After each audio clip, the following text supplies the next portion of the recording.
Bueno, esta noche vamos a hablar acerca de la eclesiología en la teología medieval. Primero, eh, una vez que el cristianismo comienza a extenderse, una vez que el cristianismo comienza a extenderse eh, a través de Europa, ocurre un hito en la historia eclesiástica, en la historia de la Iglesia, que es la coronación de Otón I. Otón I fue coronado por el Papa Juan II, XII, y la Iglesia en este momento, durante el año 962, la Iglesia comienza a alcanzar una, una cierta unidad geográfica en el ámbito del Imperio Romano. Comienza a ser identificada en un lugar en particular, que es en Roma. Entonces, al hacer esto, genera un nuevo periodo para el estudio de la eclesiología. En esta edad también podemos ver que la iglesia se inaugura un nuevo periodo. Incluso en este periodo comienza a acuñarse el concepto de eclesiología o de eclesia. Esta situación o esta situación de jerarquía frente a la autoridad civil empieza a crear una nueva forma de poder ver a la iglesia y cómo la iglesia está esparciendo su influencia hacia la sociedad. Y empiezan a ocurrir una sucesión de distintos papas que podemos ver aquí. Intenté graficarlo desde el año 900 hasta el año 1000, que es el siglo X, y podemos ver que estos papas, que eran los jefes de la iglesia, su periodo de duración como papas era muy corto. Al ser periodos muy breves, eh, al ser periodos muy breves, este, estaban en una especie de contraposición con el emperador. Estaban en contraposición con la sociedad civil.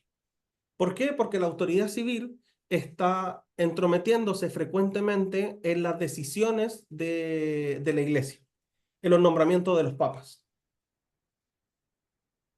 Una vez que ocurre, que termina este periodo, durante este siglo, en el siglo XI, ocurre otro hito. Durante el último tercio del siglo XI, sucede un cambio importante, que es el nombramiento como papa del archidiácono Hildebrando, que es Gregorio VII, desde 1073 hasta 1085. Esto genera un quiebre en las relaciones entre la iglesia y el imperio por por el aumento en las diferencias entre las intromisiones del imperio con la iglesia. Y el Papa comienza una especie como de conflicto con el emperador Enrique IV, lo que lleva a través del tiempo, a través de los años, a una independencia gradual del pontificado frente al imperio. Esto abre paso a un nuevo problema en el plano teológico. Al principio no había un problema eh, porque eran nombrados por el emperador, pero en este momento comienza un problema en el plano eh, en relación a la iglesia con el poder civil, con el imperio que estaba gobernando en ese momento.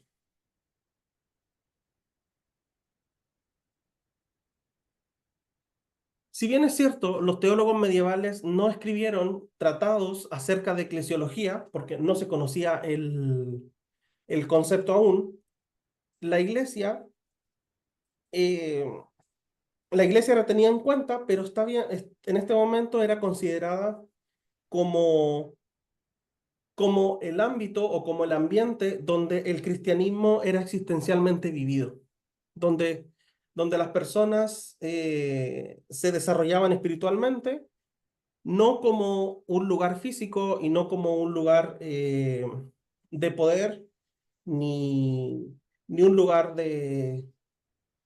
Era considerado, mejor dicho, como un ambiente donde se encerraba la reflexión teológica. Y en el nuevo ámbito de las relaciones del papado con la sociedad civil, con la autoridad civil, se originaron algunos estudios en este periodo, sobre todo entre los años 1300 y los años 1350.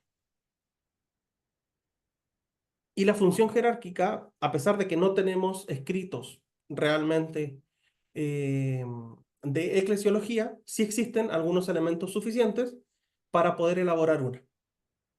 Y como puse en el cuadro acá, por ejemplo, la función jerárquica está ampliamente tratada en el estudio del sacramento del orden y en la consideración de la Eucaristía con relación a la Iglesia.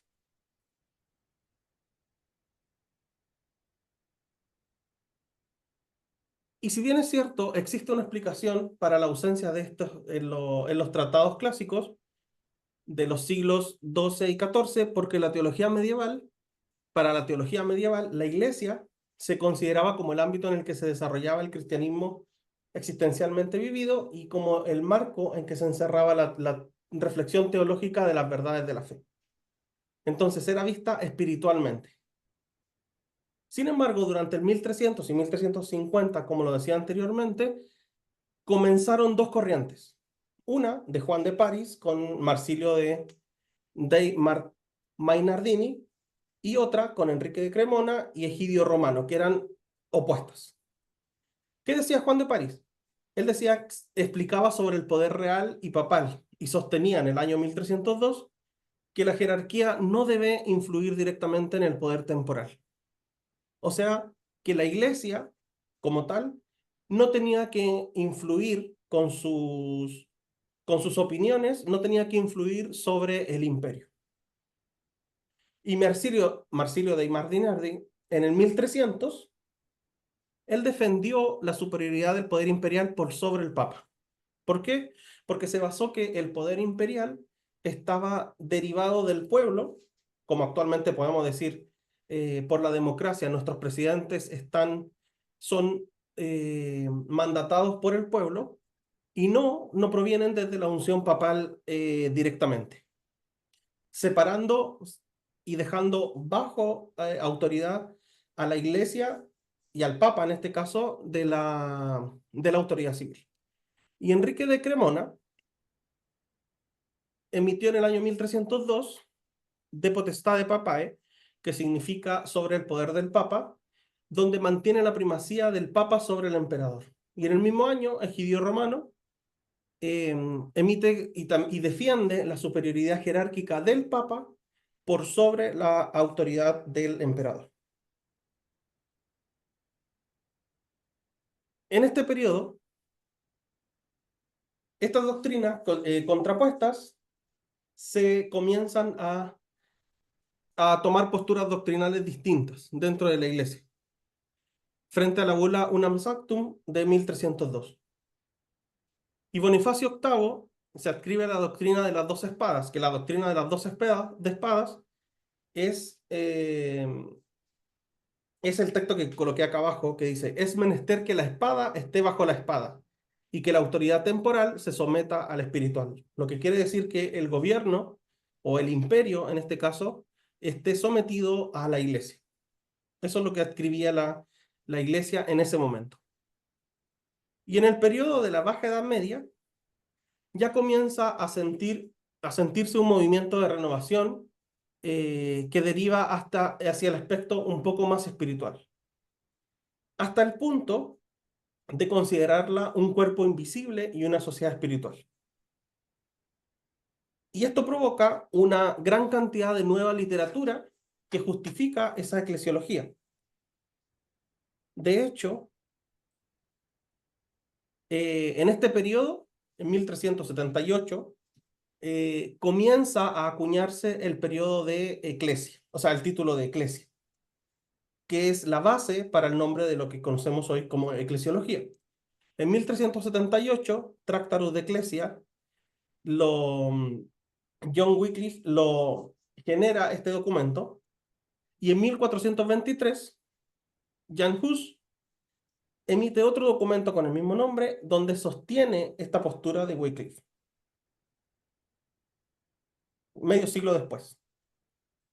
Entonces, la doctrina de Wycliffe, si bien es cierto, fue condenada en 1377, lentamente comienzan a aparecer los tratados de eclesia. Y la eclesiología más lograda de este momento ha sido la del cardenal Torquemada, Suma de Eclesia, que intenta aunar la consideración jerárquica de la iglesia y la dimensión espiritual de la nueva consideración del pueblo bautizado. Y lo que genera es que es indicar que la iglesia tiene los medios de santificación y no cabe, no entra dentro de las categorías políticas, no entra dentro de las definiciones del imperio, sino que su categoría es solo bíblica. Entonces comienza a separar un poco más la iglesia de lo que era de lo que era el imperio. Ahora, ¿cómo inicia la eclesiología y su consolidación como tratado específicamente teológico en los siglos XVI al XIX? Y aquí comienza con un personaje que conocemos todos probablemente, y que es Martín Lutero. Lutero niega el aspecto visible de la iglesia, por lo tanto niega el papado.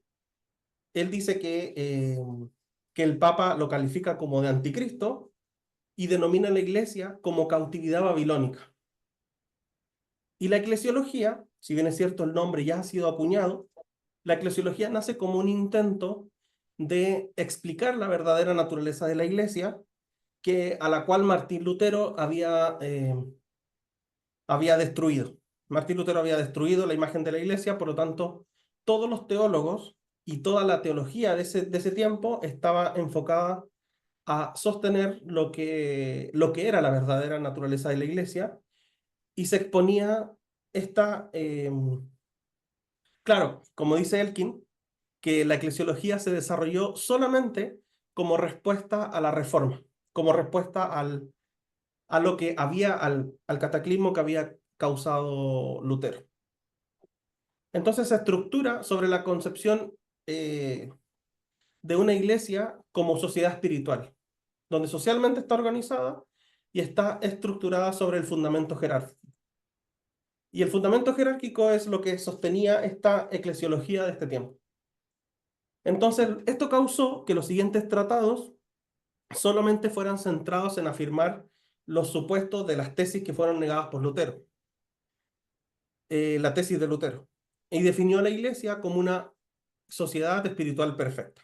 Eso es lo que perseguía la eclesiología durante los siglos XVI al XIX.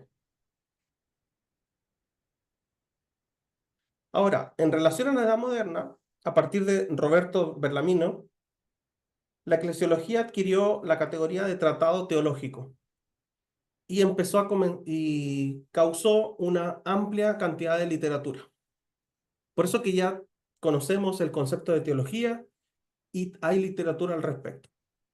Y fue el tratado teológico más estudiado. Recordemos que en ese momento eclesiología estaba enfocada y centrada en apologética. Esta amplitud literaria comenzó a provocar un excesivo énfasis apologético, la defensa de la iglesia, lo cual viene heredado de la eclesiología anterior, de la eclesiología posterior a Lutero, definiendo a la iglesia como una sociedad perfecta, como habíamos visto, y a veces la ponía en competencia entre sociedad y los estados civiles. Ahora, esta concepción jerarcológica definió solemnemente la infalibilidad del Papa, que es lo que podemos conocer incluso hasta el día de hoy, dejando de lado aspectos más profundos como el esquema de la Iglesia que entendida como cuerpo de Cristo. Entonces, como se enfocaron en apoyar la autoridad del Papa, entonces dejaron de lado aspectos mucho más profundos como la Iglesia como cuerpo de Cristo.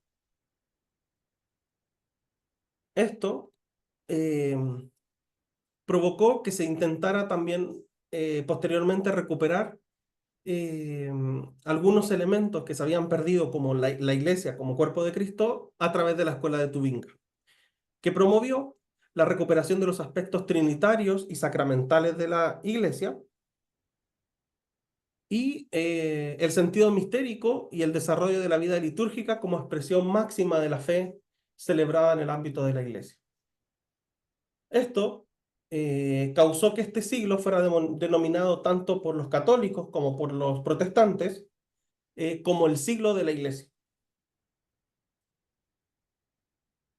Y en ese momento comenzó a extenderse otra corriente que buscaba integrar las innovaciones de la escuela de Tubinga, que intentaba recuperar los aspectos trinitarios y sacramentales de la iglesia, y de los teólogos romanos. Y por consiguiente, los cardenales Montini y Suenen sintetizaron el esquema conciliar en dos polos, como enfocados por la iglesia hacia adentro y enfocando la iglesia hacia afuera. Esto hacía que algunos mantenieran una actitud crítica a las nuevas tendencias que venían desde la escuela de Tubinga, mientras que otros clamaban para hacer exégesis arbitraria de los textos conciliares.